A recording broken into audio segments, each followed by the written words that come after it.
부산 사람들은 준비를 하셔야 됩니다. 삼익빛이 그럼에도 불구하고 아직 사도 됩니다. 지금 부산에서 주목해야 되는 방향성은 샘플로 보이는 동네 같은 경우는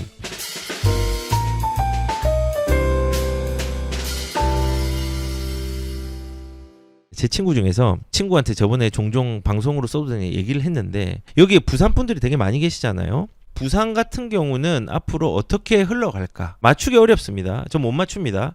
하지만은 명확한 거는 우리가 알 수 있는 것과 알 수 없는 걸 구분한다면요. 알 수 없는 건 뭐냐면요. 언제 시기적으로 오를지 모릅니다. 알 수 없습니다. 그냥 대응을 하는 게 중요한데 알 수 있는 건요. 인플레이션으로 오를 수밖에 없다는 겁니다. 노인과 바다를 극복하고요. 인구 감소를 극복하고 여러 가지를 극복하면서 인플레이션의 상수로 작용하여서 집값은 오를 거고요. 상대적으로 부산 집값은 많이 떨어졌습니다. 아니 지금 부산 집값이 많이 떨어졌다고? 지금 이렇게 비싼데? 예, 과거에 5년 전 10년 전 가격으로 돌아갈 수는 없습니다. 예, 하단이 지금 거의 하단인데 이 하단을 활용을 하십시오. 활용을 하십시오. 제가 그 이유가 뭐냐면요. 미분양 아파트 줄더니 돌연 서울도 아닌데 완판 터진 동네. 여기가 어딜까요? 예, 지금 부산 얘기를 하고 있는 겁니다. 여기가 어디냐면요. 울산입니다. 울산. 미분양도 줄고 집값도 오르네. 반등하는 울산. 모든 지역이 반등을 한 거는 아니고요. 울산이 가격이 움직이고 있습니다. 울산하고 동조화 현상을 일어나는 지역이 어딘 줄 아십니까? 부산입니다. 지금 울산 같은 경우는요. 이런 겁니다. 울산에 지금 매매가는 약간의 하락세인데 전세가가 올라가는 동네가 동구입니다. 예를 들어서 동구 쪽에 울산 전화 프로즈를 보면요. 매매가는 뭐 샘플로 보여드리는 겁니다. 내려갔지만 호가는 좀 올라가 있지만은 전세가는 조금 오름세가 있죠. 이런 데가 몇 군데 있습니다. 오름세가 있습니다. 거래량들은 아직 여기 많지는 않지만 그냥 샘플로 보여드리는 겁니다. 그리고 울산의 중구 같은 경우는요. 중구 뭐 약사동 예를 들면요. 매매가도 올라가는 추이를 좀 보이고 있고요. 그 다음에 전세가도 올라가고 호가도 올라가 있는 추이를 볼 수 있습니다. 울산이 지금 움직이고 있습니다. 이게 움직임의 추이가 지금 2주째 상승 이제 보합이 아니라 상승으로 전환해서 올라가고 있는데 이게 한 달 이상 지속된다면요. 부산 사람들은 준비를 하셔야 됩니다. 아, 부산도 움직일 수 있겠구나. 왜냐하면 부산과 울산, 부울경은요. 동조화 현상이 일어납니다. 여기가 어딘 줄 아십니까? 자, 여기는 부산입니다. 지금 제가 동그라미를 치고 있는 데는 부산입니다. 그리고 요 위에가 어딘 줄 아십니까? 여기가 울산입니다. 그리고 여기가 경남입니다. 지금 그래프를 보시면요. 쭉 올라갔다가 쭉 이렇게 올라가는 게 비슷하죠. 2016 급등장이 일어났죠. 그리고 쭉 내려갑니다. 여기도 쭉 내려가죠. 그래서 다시 올라갑니다. 쭉 올라가죠. 그리고 다시 내려갑니다. 울산이 더 많이 빠졌죠. 부산이 조금 덜 빠지고 그리고 다시 올라갑니다. 쭉 올라가고 내려갑니다. 예, 그런데 지금 울산 같은 경우는 전세가가 조금 올라가는 양상들이 있죠. 그러면서 전세가도 매매가를 자극하니까는 매매가가 상승으로 조금은 전하는 시기가 생겼습니다. 부산은 아직까지 내려가고 있습니다. 하락거래가 일어난 데가 생기기 시작했습니다. 이게 되게 중요하거든요. 하락거래 후에 상승 전환이 되거든요. 하락거래는 반드시 일어나야 됩니다. 그래야지 상승으로 금매들이 소진되고 올라가는데 지금 그래프를 보면 이 동조화가 부울경이 동조화가 되어 있습니다. 아니 이게 뭐 무슨 동조화냐. 서울하고 보시면요. 이게 서울이거든요. 부산하고 완전 다르죠. 그래프가. 여기는 부산이 2010년도에 쭉 서울은 내려갔다가 했는데 여기는 쭉 올라갔죠. 완전 그래프가 다릅니다. 같은 한국인데 다르게 작용한다는 거예요. 그래프가 완전 달라요. 이 2020년, 21년도는 계집도 소집도 다 이제 올라갔던 시기이기 때문에 같아 보이지만요. 보시면은 이 부울경은 동조화 현상이 일어났습니다. 근데 제가 여기 뭐라고 했죠? 서울도 아닌데 완판이 터지는 동네, 미분양이 줄고 전세가가 오른다 했죠. 매매가도 지금 올라가고 있고 여기가 울산입니다. 자, 울산하고 부산은 동조화 현상이 일어납니다. 서울하고 수도권도 마찬가지. 서울, 경기, 인천이에요. 서울, 경기, 인천. 서울, 경기, 인천. 서울 이렇게 쭉 올라갈 때에도 좀 올라가죠. 떨어진다, 떨어지죠. 똑같이 떨어지죠. 올라간다, 올라가죠. 예, 올라가죠. 인천도 마찬가지예요. 조금 이게 블룩 튀어나올 때 블룩 튀어나오죠. 내려갈 때 내려가죠. 서울, 경기, 인천은 동조화가 일어났고요. 그리고 울산하고 부산하고 경남도 동조화가 일어나고 있습니다. 그러면은 우리가 제가 아까 말한 것처럼 울산에 미분양이 소진되고 그 다음에 가격들이 오르면요, 우리는 이걸 보고 부산도 조금은 동조화 현상에 대한 부분들도 고민을 해봐야 된다. 언제 될지는 몰라요. 하지만은 이런 상황들이 전개되면은 우리가 부산의 가격들도 자극이 될 수 있다라는 것들을 우리가 좀 인지를 하고 있어야 됩니다. 그래서 첫 번째는 동조화 현상을 볼 때는 울산이 이 추세가 한 달, 두 달이 계속 지속이 된다고 하면은 부산에 영향을 미쳐가지고 같이 동조화 현상이 일어날 수 있다는 거예요. 그리고 지금 여기 신문에 보면은 미분양도 줄고 입주 물량들도 엄청 줄어들었네요. 울산의 입주 물량이 줄어든다는 건요, 미분양이 소진되고 집값도 자극을 한 거겠죠. 예, 수요보다 훨씬 작게 했으니까. 그럼 부산은 어떨까요? 부산도 보면요, 지금 부산입니다. 부산도 지금 2023년까지는 적정 수요를 넘어갔다가 2024년도부터 그 수요가 이제 줄어들기 시작합니다. 2024년도가 수요가 조금 있죠. 제가 생각할 때는 2024년도와 5년도 3월 정도까지 큰 물량들이 굵직굵직하게 있는데, 요거 이후에 2025년도 하반기에는 큰 물량들이 없습니다. 그러니까 2024년도는 온천 4구역의 물량이 지금 2024년 9월부터 지금 나오기 시작하는데 4,000세대가 나옵니다. 그리고 이제 사하구에 두산 위브 제니스 사하라는 게 이제 1,600세대가 지금 나오고 있습니다. 2024년 9월에. 그리고 2024년도 12월에 이제 백양산 서희 힐스테이트가 1,300세대 가까이 나옵니다. 그러니까는 지금 9월부터 3개월간 지금 입주 물량들이 한 8,000세대 가까이 나오기 때문에 부산이 조금은 아직까지 안 좋을 수 있습니다.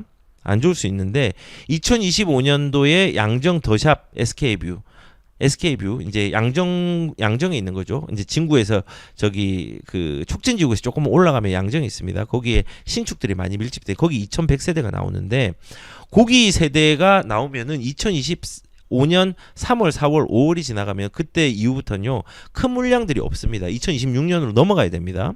그래서 지금 보시면은 전체적으로 입주 물량이 2024년부터 줄어들고, 울산도 줄어들었다 했죠.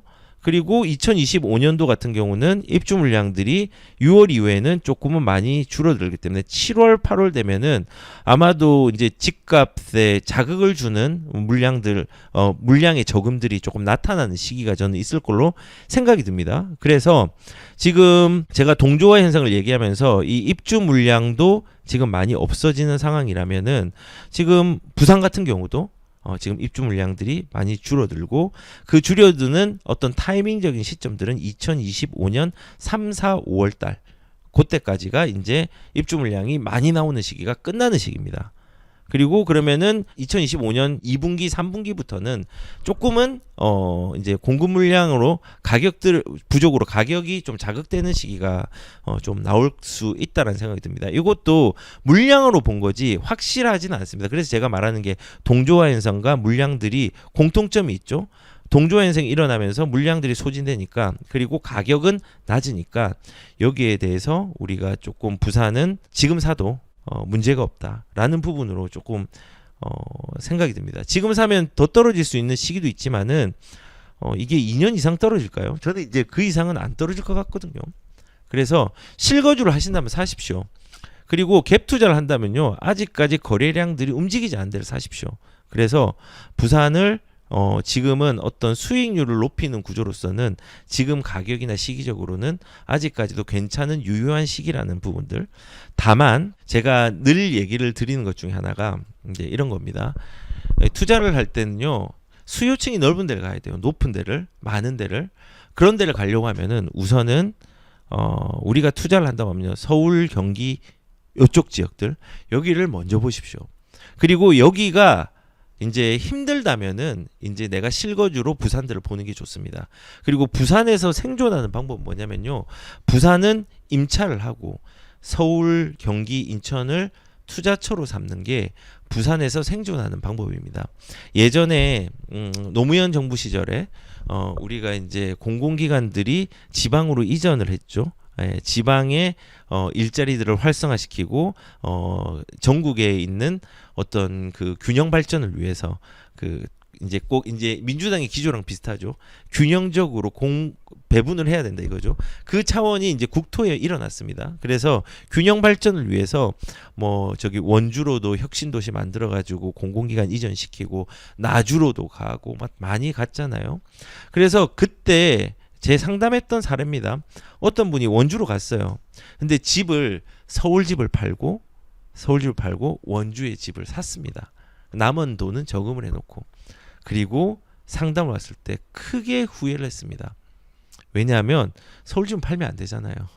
근데 내 거주지 때문에 원주로 가면서 서울집을 판 거예요. 우리는 좋은데 서울에 태어났고 경기도권에 있다면요, 거기에서 실거주든 투자를 같이 하는 방법도 나쁘지 않지만요, 내가 수요층이 두텁지 않은 곳에 있다고 하면은 상대적으로 서울보다 두텁지 않거나 경기보다 두텁지 않다면은 내가 사는 곳을 임차로 놓고 투자처를 서울로 가거나 인천, 경기로 가는 게 훨씬 유리할 수 있다는 부분들을 말씀을 드립니다. 아니 나는 서울을 몰라, 경기도를 몰라. 그분들한테 말씀을 드리고 싶습니다. 쉽게 버는 돈은 없습니다. 그리고 우리가 충분히 그 기준들을 잡고 입지에 대한 기준, 부동산 자산에 대한 기준, 금융에 대한 기준들을 공부하지 않고 내가 아는 것만 그 범위 내에서 자산을 늘리려고 한다. 그거는요 반칙이죠. 운이 좋았다라는 사람이 있습니다. 저도 운이 좋은 케이스 중에 하나인데, 운이 좋았다라는 건요 공부하기 때문에, 그리고 경험을 하기 때문에, 용기를 가졌기 때문에, 투자를 해봤기 때문에 그 운이 기회로서 발견된 거거든요. 단순하게 운이 좋은 사람은요 그냥 운 좋아서 샀어요. 지킬 수 있을까요? 못 지키는 사람들이 훨씬 많습니다. 그래서 제가 말씀을 드리고 싶은 건, 부산은 지금 기회는 맞다.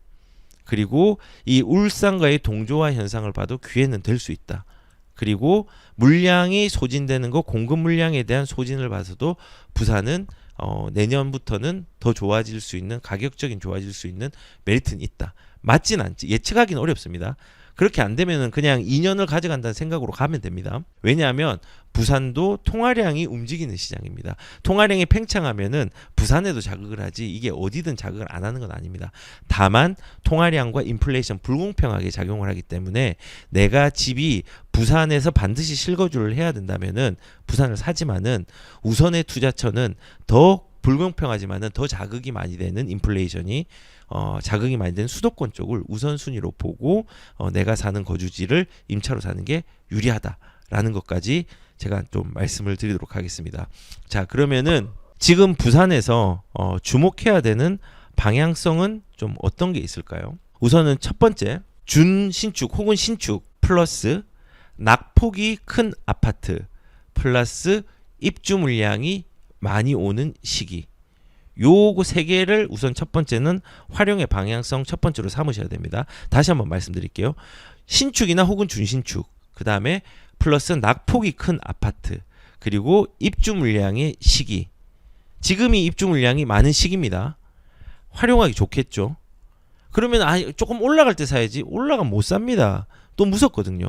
에이 떨어지겠지 하다 보면 놓칠 수 있습니다. 그래서 요거 신축, 준신축 플러스 낙폭이 큰 아파트 입주 물량이 있는 시기, 지금의 시기죠. 올해 9월부터 내년 3월, 4월, 5월까지 요 때는 우리가 집을 내가 만약에 없다면요 사는 시기로 가져가야 됩니다. 그 중에서 이제 샘플로 보이는 동네 같은 경우는 보시면은, 동네는 지금 여기 온천 4구역이 여기 있죠. 레미안 포레스티지, 여기서 4,000세대가 나옵니다. 세대수가 꽤 많습니다. 그러면은 여기에 이제 파동들이 동네에 많이 미치겠죠. 그러면 동네에 신축을 찾습니다. 신축 어디일까요? 예, 동네 레미안 아이파크. 레미안 아이파크. 얘는 지금 어떨까요? 거래는 있는데 가격이 아직 덜 움직였죠. 호가도 지금 보시면은 8억 3천에서 9억 3천 사이에 있죠. 거래가 지금 된 게 8억 6천, 뭐 7억 8,800. 그러니까 지금 고점 대비해서 올라가다가 떨어졌는데 거래량은 많은데 가격들이 안 움직이고 있죠. 이 샘플입니다. 이걸 사라는 건 아니고, 지금 이게 신축이면서 낙폭이 컸죠. 고점 12억 대비해서 지금 4억 정도 빠졌죠. 예, 많이 떨어진 겁니다. 그리고 시기적으로 입주 물량하고 가깝죠. 좋은 타이밍이 될 수 있겠죠. 좋은 타이밍이. 그래서 지금 여기 보시면은 아이파크가 레미안 아이파크가 바로 옆이 럭키죠. 동네 럭키 바로 옆에 있는 신축이기 때문에 이런 물량과 가격의 낙폭과 신축을 이용하면은 여기는 뭐 지금 사도 전혀 하자가 없고 문제가 없는 그런 아파트라고 생각이 듭니다. 뭐 예를 들어서 또 이 파동이 움직이는 데 중에서 이렇게 레미안 포레스트지랑 파동이 위쪽으로 가면 이제 어디냐면요, 금정구입니다. 금정구에도 이 부산대가 있죠. 부산대인데 요 바로 옆에 맞은편 보면은 행정구역은 금정구지만요, 이제 온천동하고 되게 가까이 붙어 있는 레미안 장전이 있습니다. 여기도 보면은 지금 비실비실거리죠. 가격이 비실비실거립니다. 입지는 나쁘지 않아요.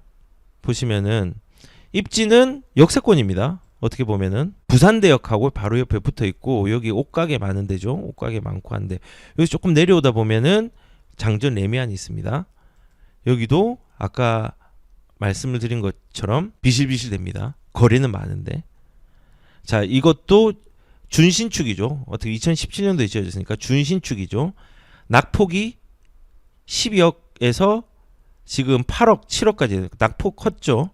그리고 입주 물량의 파동의 근처에 있죠. 그리고 여기 마찬가지로 이제 지금 금정구도 받고 온천도 받고 그리고 또 여기에 좀 낙폭이 있을 수 있는 데가 또 어디냐. 여기 보시면은 명륜동도 뭐 이제 동네가 사실은 가보면 좀 지저분합니다. 그런데 명륜동도 보면은 명륜자이 같은 경우는 신축이죠.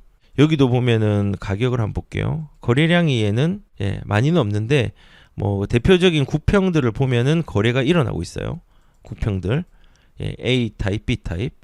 근데 가격들은 그렇게 많이 올라간 부분들은 아니라고 생각이 듭니다. 뭐 지금 제가 얘기한 것 중에 얘기가 조금은 아쉬운 부분이 있긴 한데 그래도 이런 명륜자이 같은 거 요것도 신축, 준신축에 해당되고 낙폭이 있고 그리고 이 공급량이 많은 이 온천사 레미안 포레스티지 바로 옆에 그 근처에 있는 물량의 영향을 받는 지역입니다. 그래서 샘플입니다. 부산에서 주목하는 방향 중 하나가 이런 신축, 준신축, 낙폭이 큰 아파트 입주 물량이 겹쳐지는 곳 요런 데를 한번 봐야 된다는 겁니다. 그리고 입주 물량이 여기까지 영향을 미칠지 모르겠지만요. 그냥 신축 중에서 낙폭이 큰 거 그리고 기간으로 따지면 9월에서 지금 5월까지 지금 입주 물량들이 계속 나온다고 했죠. 나오는데 여기 보시면은 이 목골 쪽 보면은 레전드 제가 자주 언급을 했습니다. 레전드 같은 경우도 우리가 한번 보면은 가격들이 비실비실됩니다. 이게 좋은 징조입니다. 사람들은 이걸 보고 이상하다고 얘기하지만 좋은 징조입니다. 좋은 징조. 입지적으로 문제가 없습니다. 이 동네는 물량들이 엄청 많이 나올 겁니다. 뭐 대연 DIL이라든지 뭐 여기에 있는 두산 위브 제니스도 오션시티라든지 여기 정비 사업들이 굉장히 많이 일어나서 여기에 신축들이 나중에 한 2만 세대들이 밀집될 겁니다. 그래서 여기도 시기적으로 낙폭이 크기 때문에 이런 아파트도 괜찮고 그렇습니다. 그리고 좀 준신축 이제 기축에 해당되는데 요런 대연 힐스테이트 같은 경우도 얘도 보면은 거래가 일어날까요? 네. 거래가 일어나면서 얘는 조금 오름세가 있으면서도 아직까지는 고점이 11억대 대비해서 8억대, 8억대, 7억대면요. 괜찮은 겁니다. 그리고 입주 물량들이 뭐 그 레미안 포레스티지뿐만 아니라 아까 말한 것처럼 두산 위브 제니스라든지 이런 부분들이 9월달에 나오고 백양산의 서희 스타힐스까지 이제 나오잖아요. 그래서 그런 입주 물량의 시기적으로 볼 때 조금은 영향이 여기서는 조금 미미하지만은 낙폭이 크고 준신축 급으로 이제 쳐주는 아파트입니다. 여기가 2013년에 지었으니까 이제 구축이 되었지만은 그래도 가보면 되게 깨끗합니다. 조금 언덕 쪽으로 올라가는 부분이 있지만은 괜찮습니다. 그래서 이렇게 이제 기준을 세서 방향을 좀 잡는 게 중요하다는 거죠. 그리고 지금 말한 것들은 신축, 그 다음에 준신축급에 해당되는 건데 이렇게 큰 방향을 잡고 그 다음에 우리가 또 어디를 잡을 수 있냐? 구축 중에서 낙폭이 큰 아파트 이런 데도 이제 잡아볼 수 있어요. 그러니까 예를 들어서 이것도 샘플로 2개를 보여드릴게요. 샘플로 뭐 이제 제가 좋아하는 거제 이런 홈타운 거래량들이 조금 있죠. 거래량들이 있으면서 아직도 가격들이 움직이지 못했습니다. 여기는 수요가 많습니다. 그러니까는 신축에 가고 싶은데 여기 보시면은 거제 보면 요런 쌍용 플래티넘이나 대장 아파트인 롯데캐슬 더 클래시에게 가고 싶은데 못 가는 사람들이 이제 교육 수요에 대한 부분은 그나마 역세권이고 괜찮은 거제 홈타운 2차 요런 아파트를 또 선정을 하거든요. 그래서 요런데 근데 낙폭들이 좀 있었습니다. 낙폭들이 보시면은 이게 거의 8억 7,500까지 갔다가 지금은 6억 7천, 6억 1천이죠. 예, 7억 5천까지 갔네요. 6억 3천부터 있는데 요런 아파트 괜찮아요. 괜찮아요. 그래서 이렇게 구축인데도 낙폭이 크면서 인프라가 좋은 곳 아니면은 샘플로 또 보여드리면 여기 사라는 게 아니라 샘플 보여드리는 겁니다. 해운대 같은 경우에 우동에 가고 싶은데 구축인데 조금 사람들의 수요가 떨어지지만 우동이라는 메리트가 있는 곳 요런 아파트들 보시면은 낙폭들이 되게 크죠. 7억 8천 그 다음에 5억대 한 2, 3억이 떨어진 겁니다. 2억 5천 정도가 구축인데도 요런 낙폭이 큰 아파트 그 다음에 상급지인데 요런 데를 가는 것도 방향이 될 수 있습니다. 제가 두 가지 얘기했어요. 첫 번째 방향성은 신축 혹은 준신축이면서 낙폭이 크면서 입주 물량을 활용하는 아파트. 두 번째는 구축인데 낙폭이 큰 아파트. 세 번째는 뭐냐면은 이거는 뭐 제가 찾아드리진 않게 다 아는 아파트니까 해수동 중에서 최상급지의 물건, 재건축 물건 이것도 방향성에 놓을 수 있습니다. 지금 최근에 7월달하고 8월달에 삼익비치 엄청나게 거래가 많이 됐습니다. 외지인들이 좀 많이 산 걸로 알고 있는데 삼익비치도 아직까지 가격이 쌉니다. 삼익비치는 좀 올랐어요. 보시면은 오름세가 좀 보이죠? 예, 그렇죠. 오름세들이 보이죠. 그래서 삼익비치 같은 경우는 지금 오름세가 좀 보이는데 삼익비치 그럼에도 불구하고 아직 사도 됩니다. 예, 또 욕하시겠네요. 부산 분들, 예, 사도 됩니다. 그리고 동래럭키 이것도 사도 됩니다. 진짜 많이 떨어졌거든요. 낙폭이 큰 재건축이에요. 사람들이 불안하고 추가 분담금이 불안할 때 아무 재건축을 사는 게 아니라 대장 재건축을 사야 돼요. 지금 가격 메리트가 있거든요. 가격 메리트가 있습니다. 예, 그래서 요런 이제 세 가지의 방향 제가 이제 정리를 하면은 첫 번째 부산에서 주목을 해야 되는 게 신축이면서 준신축 혹은 준신축이면서 신축 플러스 가대낙폭이면서 입주 물량이 많은 근처의 물건을 한번 사보는 거. 네, 그리고 두 번째는 구축인데 낙폭이 큰데 인프라가 좋은데 혹은 상급지인데 구축인데 낙폭이 큰데 그래서 샘플로 우동에 있는 아파트랑 그 다음에 거제 연제구에 있는 거제동에 있는 아파트를 좀 말씀을 드렸고 그 다음에 해수동 최상급지에 최고 좋은 재건축들 지금 많이 빠져 있으니까 이런 물건들도 한번 살펴보는 게 방향이 될 수 있다. 이렇게 이제 좀 말씀을 드리고 싶습니다. 제가 오늘 부산이라서 부산 특집은 아니지만은 부산에 대해서 말씀을 좀 많이 드렸습니다. 네, 그리고 오늘 되게 많은 분들이 오셔서 또 보셨는데 이제 마지막으로 또 말씀을 드리면은 현재의 고통을 보면 피하고 싶은 대상이 될 수 있습니다. 지금의 시장의 상황이 분주하니까 고통스럽죠. 근데 뒤돌아보면요, 이 고통을 극복한 흔적들이 성장의 발판이 됩니다. 그래서 지금의 혼란스러움에 우리가 늘 현혹되지 마시고 갈대처럼 휘청거리지 마시고 기준을 가지고 이 시장의 좋은 참여자로서 합리적인 참여자로서 좀 많이 남아 계시는 분들이 많았으면 좋겠습니다.